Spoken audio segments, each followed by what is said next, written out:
Welcome back to another episode of Broke Up, Not Broken. I'm your host, Jamie Lima, and founder of Allegiant Divorce Solutions, where we help people prepare for, navigate, and recover financially from divorce. This podcast is your one-stop shop for mastering your life and your finances throughout the entire process.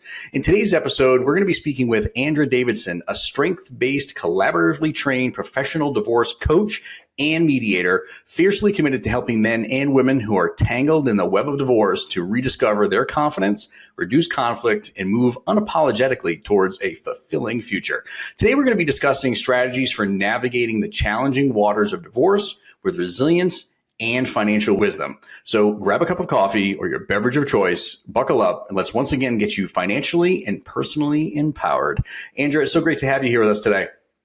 Great to be here. Thanks for having me, Jamie. I appreciate you joining us here today. I think we've got a lot to talk about. I mean, we've only got a brief call here today, but there's a lot. I mean, especially with the work you do as a divorce coach and helping people navigate, not only the emotional, but also the financial nuances of divorce.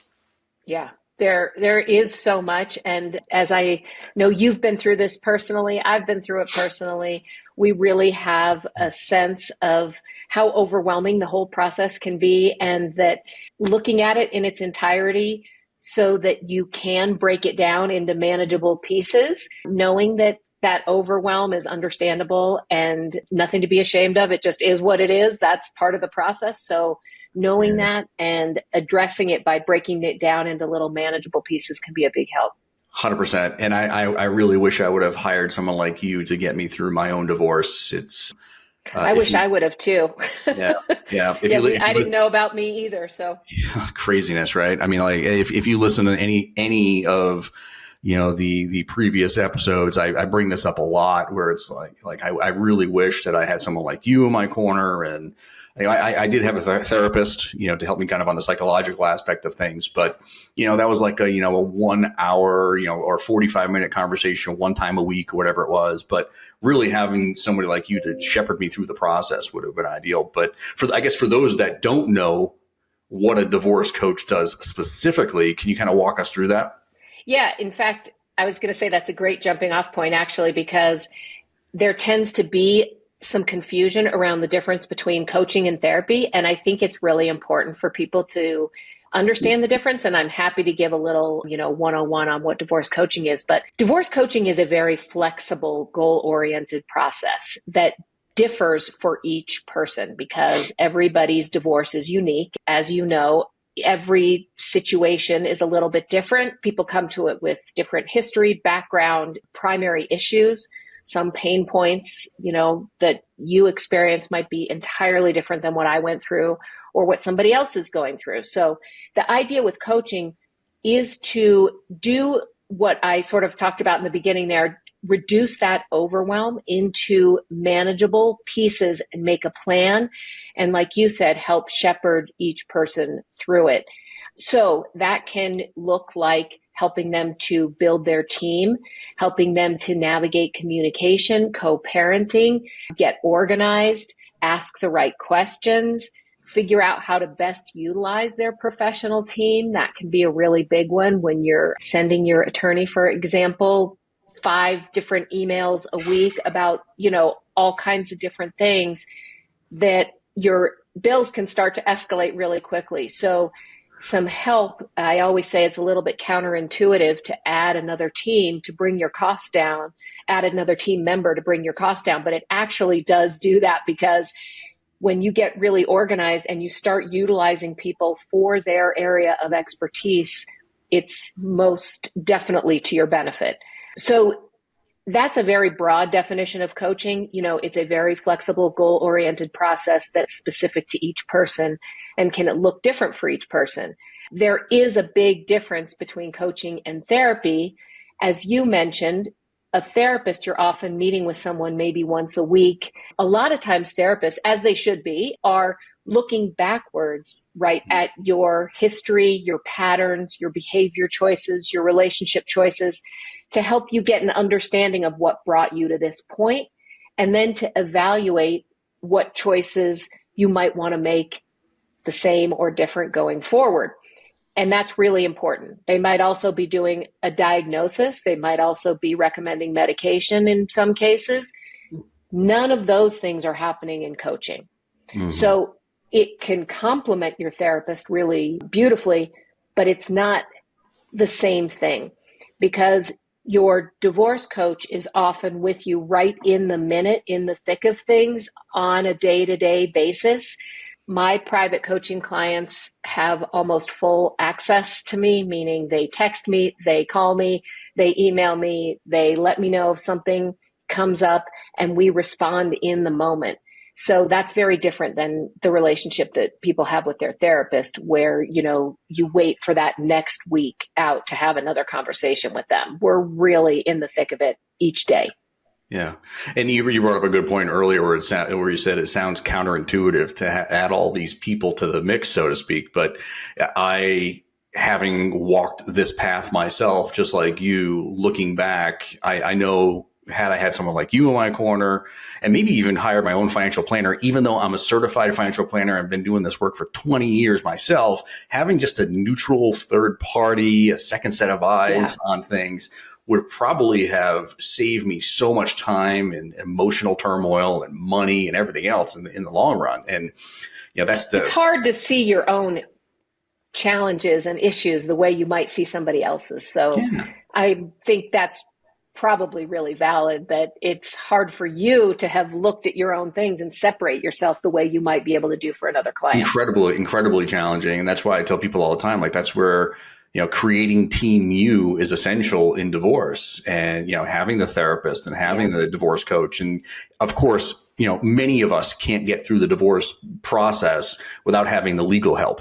Thankfully, there are a lot of people. I'm a certified mediator as well, and we do a lot of mediation cases where we're helping people through the divorce process, and it's amicable and they're able to work it out themselves. But that's a very small fraction of the people that we work with. Most are, there is litigation going on, and they need help with on the legal side of things. And that's, it gets incredibly costly if you're going to have your attorney do all the work for you. It's the analogy I use all the time is we all have a family doctor we go to, right? We have the general practitioner that we go get our annual physical. And if we have a cough or a cold, we go see him or her, and, they triage us, they give us some medicine, and we move on. Right. But if we had cancer or some other tragic thing happening in our lives, health wise, the general practitioner is not going to be the one to do the open heart surgery on you, so to speak, right? You go to the specialist. Why? Because they're going to do it faster, more effective. There's a higher probability of a more favorable outcome.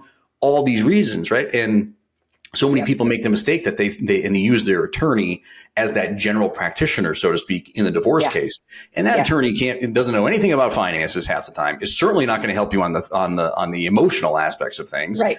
And when the dust settles on the divorce, they're going to disappear. Whereas you and I are still going to be there to hold their hand into the next phase. Right. And that's a big part of our process, is to get people set up for that next phase so that they don't, cross that finish line and go, what now? Where do I start? What do I do? That's a big part of, in fact, that's some of the best part, right? Is helping people realize that there is this life after divorce, even though it doesn't feel like it when they're in the thick of it right now. Mm-hmm.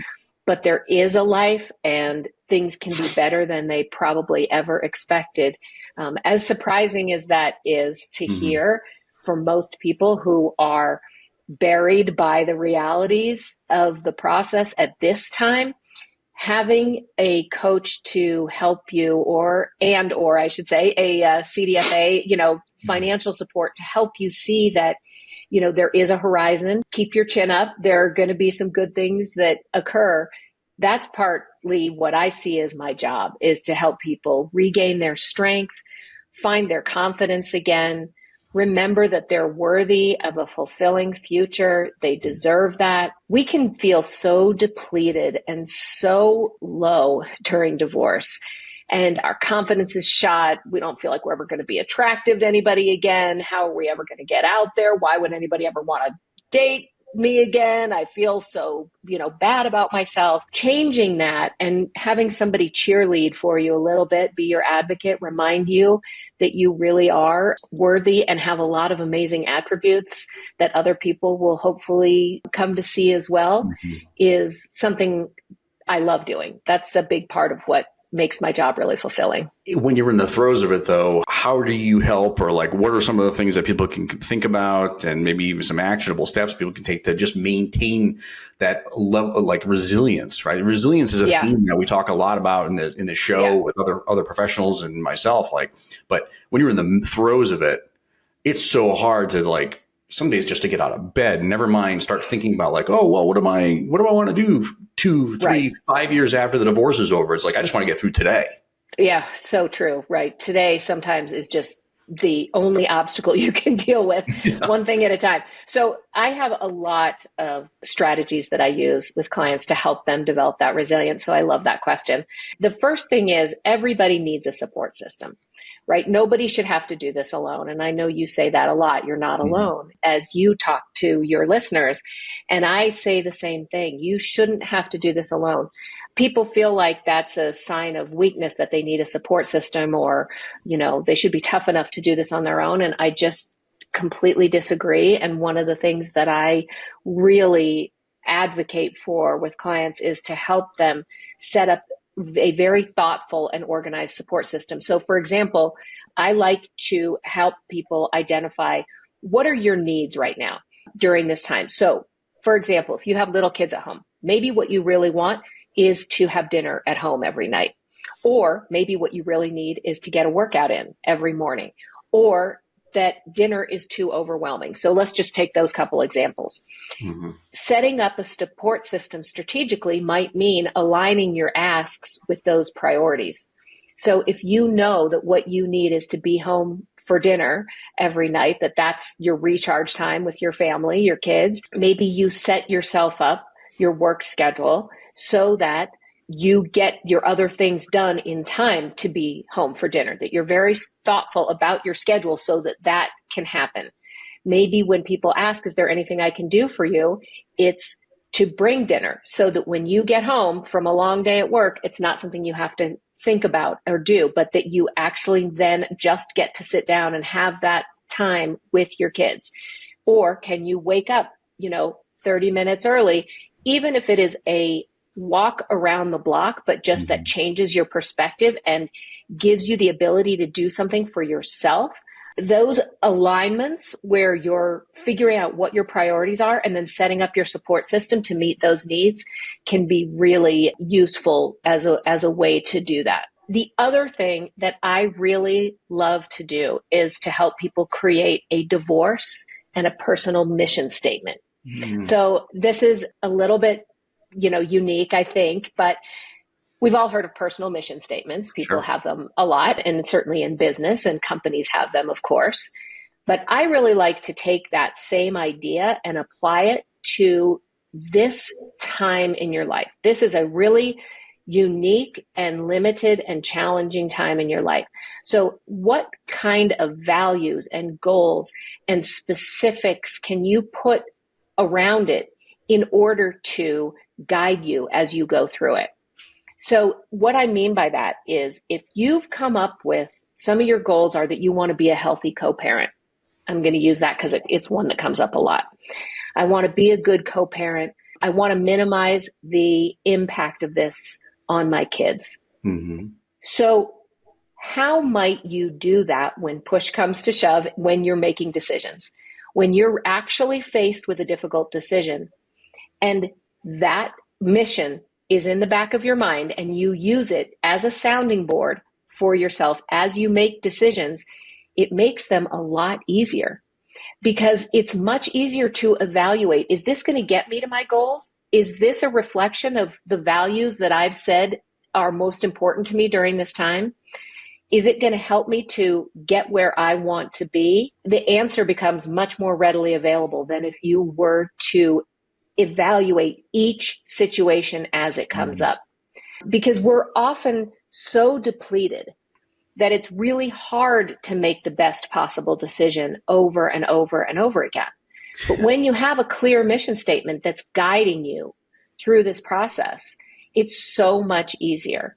And I do have a workbook on my website that's free. Anybody can download it that has this template that you're welcome to use if it's of use to you. And it's got a couple examples in there of mission statements. So I encourage anyone who finds that that sort of speaks to them as a way to guide themselves through the process to take advantage of that. It can be really useful. And then that's going to help you make better financial decisions too. Exactly. It helps you make all of them, right? Because if you start to go through as part of your mission statement and figure out these big picture goals, you could apply those same kinds of things to what are my financial goals, right? Mm-hmm. And specifically, what do I need to come out of this okay? What do I want and what do I need? And I know, those are, could be very different things, right? So for everybody to have that conversation with themselves at the very least, and it's hard. You have to be honest with yourself. We all know no one wants to change their lifestyle, to go backwards financially, but divorce does create challenges that you're going to have to deal with that. You're going to take a 401k in most cases and divide it in two. It's not going to be what it was, right? Instead of one family, you're supporting your family becomes two families essentially. So how do you manage that? What do your financial and emotional strategies look like? Because it is an adjustment. Where do you anticipate the challenges in that adjustment, and how might you use some goal setting and a mission statement to help you get through that feeling like I'm being true to myself and true to the values that are important to me? Yeah. Well, so now that we've made this natural segue into the financial aspects of divorce, which is amazing. I have my own opinion on some of the most important financial considerations that people face, especially at the beginning stages of a divorce, right? You see this through a different lens. So from your perspective, what are some of the most important, let's say we're just starting this process and we now have a mission statement and I've been working with you for a little while. Now I've got to start thinking through some of the financial decisions that I'm going to have to make. From your perspective, what are the most important ones? Well, the most important thing that I tell clients is to get educated, to really understand their financial picture. So sometimes, I think this is true for me. I'm sure it's true for you as well, that you're working with one spouse or the other. And oftentimes one person was the one who was in charge of paying bills or, setting up the home finances, managing that on a day-to-day basis. And if you're that person, I look at your job as two things: to help educate your spouse because they need that information to make good decisions. And it's all going to come out anyway. Don't hide any of those things. It's silly. It's short term. It's not going to help you. To the extent that you can help educate your partner about what is there, what everything looks like, it's going to save you time and money, because then somebody else doesn't have to go dig it up. And then they start to get educated and they don't have to pay the experts to do all that for them. So I would say the first thing, and if you're the person who doesn't have access to that information, the first thing I like to tell clients about that is to get as much information as you can about your situation, where your account's located, what accounts do you have, what passwords and logins are out there, what are the insurance, brokerage, retirement, all those kinds of things, right? Just to get as much of a handle on the broader situation as you possibly can. And if you don't know, make a list of what you don't know. Say, I think we have these, but I don't know. And then I always recommend they find somebody like you, because to the extent that you don't know what you don't know, in this case, it can be extremely, dangerous to you not to have all that information. You need a really whole picture of your finances and your life in order to make good decisions. So gather as much information as possible, and then get the support to figure out what else you need to know to get that picture. Be willing to ask for help and let that help into your life so that you can make good decisions. Love it. Love it. There's music to my ears, because in listeners, even if you're not going through a divorce, or if you're on the tail end of a divorce and you're thinking through like what my future life is going to look like and maybe future relationships and so on, like you need to bring your spouse into the mix as it relates to your finances. I've been doing this work I've been a certified financial planner for many, many years, financial planner for almost 20 years. And I've worked with thousands of people in my old life. Before I ran my own companies, I worked for a big name firm where I had 450 households I was responsible for. If every household has two people in it, I had about 1,000 clients just in that one company that I worked for years ago. And there were, Andrea, all the time, I would go walk, there'd be an appointment with this family. I'd go to the front lobby, and sure enough, there's one person there representing the family. And I'm like, well, where's the missus, or where's your spouse? Like whatever, like, oh, well, they couldn't make it, or they have this thing. Like, you're doing your family a disservice if you are not participating in the financial decisions and understanding what you have and all the other stuff, because one of these days, whether by divorce or by death, there's a high probability that your spouse is not going to be with us and you're going to be left to pick up the pieces. And if you don't have a clue where your stuff is and where all the bodies are buried, so to speak, it is going to be a problem. So I cannot. I've been there too. Thank you enough for bringing that up. Yeah. And I could not agree more. I have been there too, not only from divorce, but we lost, my ex-husband's mother died, and her will, and it just wasn't as organized as it should have been. And we didn't necessarily know where everything was. And to say that it was a mess that cost a fortune is an understatement. And she was sick, and there were good reasons that it didn't get as organized as it could have. And I'm not trying to point fingers. I'm just saying that all of us have a responsibility to our kids and our family to get our information as organized and put together as possible to make it easier on the loved ones around us later. It's a huge thing I see come up over and over and over again. And for people who are thinking about divorce, if you're thinking about it, but you haven't gone there yet or filed or, contacted any professionals, start that spreadsheet of what are the accounts that I have? What are the logins and the passwords? What kind of balances do I think I have in these? What credit cards are out there?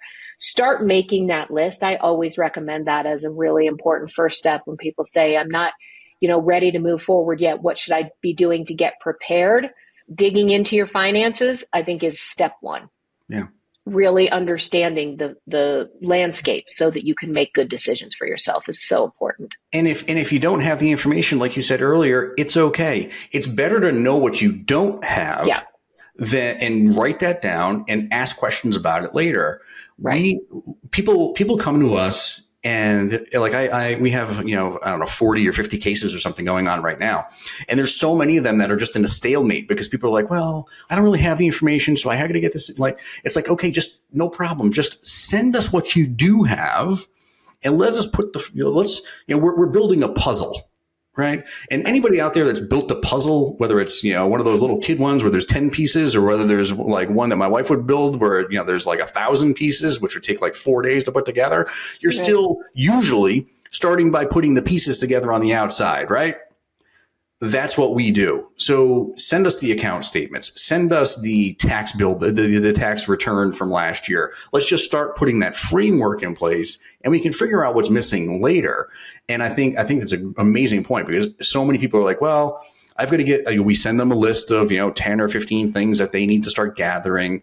And they don't even start it's analysis by paralysis, or they're just like, okay, well, I'm going to wait till I have all this stuff, and that day may never come. So it's like, you just have to get started.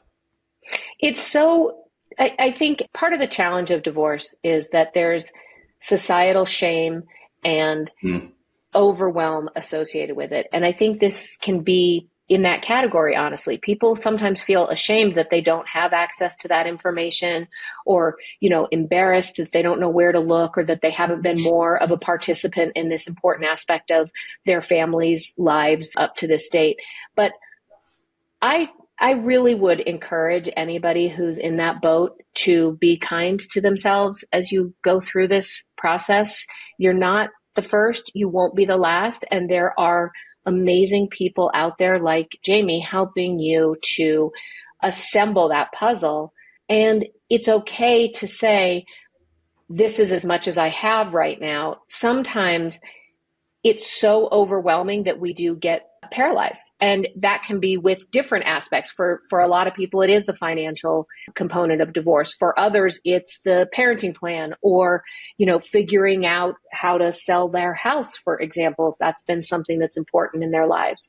So whatever that trigger is for you, if it is the finances, and I say that because obviously that's your area of focus, and it so often is what is the trigger for people, try to just be kind to yourself and know that there's not judgment when you come to someone like Jamie. CDFAs see this all the time, and their job is to help you sort through the list and find that stuff. You can do it in small little bite-sized pieces. You don't have to do it all in one sitting either.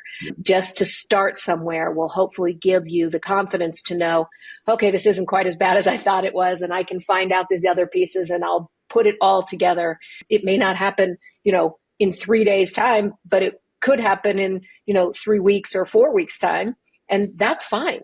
There usually isn't an emergency related to that. Like, there's a process and there's time built in to gather the key information. So you don't have to feel like it has to all happen in one setting. Yeah. But eventually it has to happen, right? Exactly. So right. You can only put it off for so long. So you're better off, taking little bites. I mean, I call divorce a shit sandwich. That's my description. And, I think part of my job is to make it a little more digestible for people as they go through it. And that's a great example of it. You can take little bites and that help you make progress. Or, in some cases, you might just need to sit down and take a big giant bite. But however you do it, you are going to have to get through it somehow. And that's why there are professionals available to help you, though. You don't have to do it alone. Yeah. Use your resources, right? That's the thing I go back to all the time. Use your resources, whatever they are, use your resources and lean on them as much as you possibly can. We're coming to the carte blanche segment of our conversation. Is there any message you want to get across, that maybe questions I haven't asked or anything, how people can get in touch with you, anything you want to share with our listeners that you think might be helpful? Sure. I developed a digital course to get emotional support also. So, I guess I feel that it is just so important for people to get the emotional support that they need, because when you don't have the emotional support, it impacts all the rest of the process. So you're not going to be making as smart of business decisions as financial decisions if you're just so overwhelmed and paralyzed that you can't move forward. So I think the emotional support piece is a great starting place so that you can make the best financial and business decisions, parenting decisions for yourself as you go forward. But I also know that not everybody can access a private coach or wants to for whatever reason. So I did create a digital course to help people manage those emotions, and they can do it from home on their own time, super affordable. So that's something that I will put out there that's available to people. And if there's, one takeaway, I hope it's that your listeners will remember to be kind to themselves as they go through this. We can be our own worst critic as we're doing this, but be gentle with yourself. Give yourself grace.